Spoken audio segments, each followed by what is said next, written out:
Today I'm going to show you how to make your own 3D sculptural bird. First of all, I'd like to introduce you to an artist called Brancusi. So he made bird sculptures from marble, limestone, bronze and wood, and often carved his work. He was particularly interested in birds in flight, so this means that the way that they moved when they were flying. He was interested in their movements and the shapes of their bodies. In the pictures that I'm going to show you of his sculptures, I would like you to think about what you can see in the sculpture. What do you think it is? What colours are used? What do you think it's made out of? And why do you think Brancusi made it? How does a sculpture make you feel? Take a look at Brancusi's sculpture here. What do you think it is? This is actually called Bird in Space, and it is a famous bird sculpture of his. He doesn't show wings or feathers. He has elongated the body and stretched the head and beak until it is slanted and oval.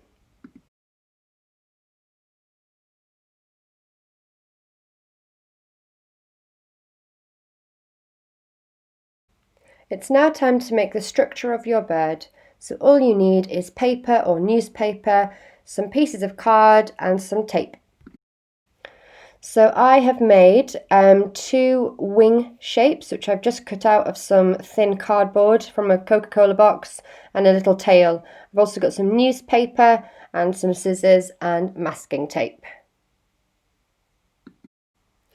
So I have got a couple of bits of newspaper, and I'm just scrunching them together, and I'm making a kind of pear shape. I'm just rolling along some tape just to try and secure the shape and make it nice and firm. And I'm just moulding it with my hands basically and sticking it all together so it doesn't come loose. And then I have got my 2 wings and I'm just placing them on my tail. So I'm sticking the tail on top and making sure that's nice and secure, and then my 2 wings to go on either side of the body. Don't worry if it's not stuck perfectly, because we're going to be putting paper mache over the top of this.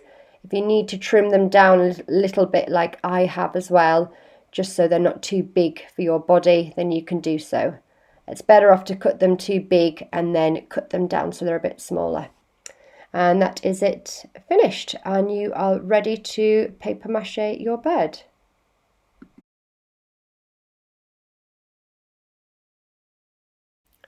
So I've mixed up my flour and water in a big bowl and got lots of small strips of newspaper. I've got a larger pile and a smaller pile for the trickier bits. And all I'm doing is I'm getting my fingers nice and messy, dipping the paper into the paper mache and just nice and neatly, but not too neatly, just moulding it all around my bird, around every little bit. So over the wings, over the tail, and making sure it is all joined together. And you can just smooth it all out with your fingers. So you just want to make sure you've maybe got 3 or so layers around your bird, so it might take a little bit of time. So once you have finished, you can leave your bird to dry. I've just popped it on top of a lid, and you can just keep turning it over to make sure it's nice and dry. And then once that has finished drying, it will look kind of like this. And then your bird is finished and ready to decorate for next week's lesson.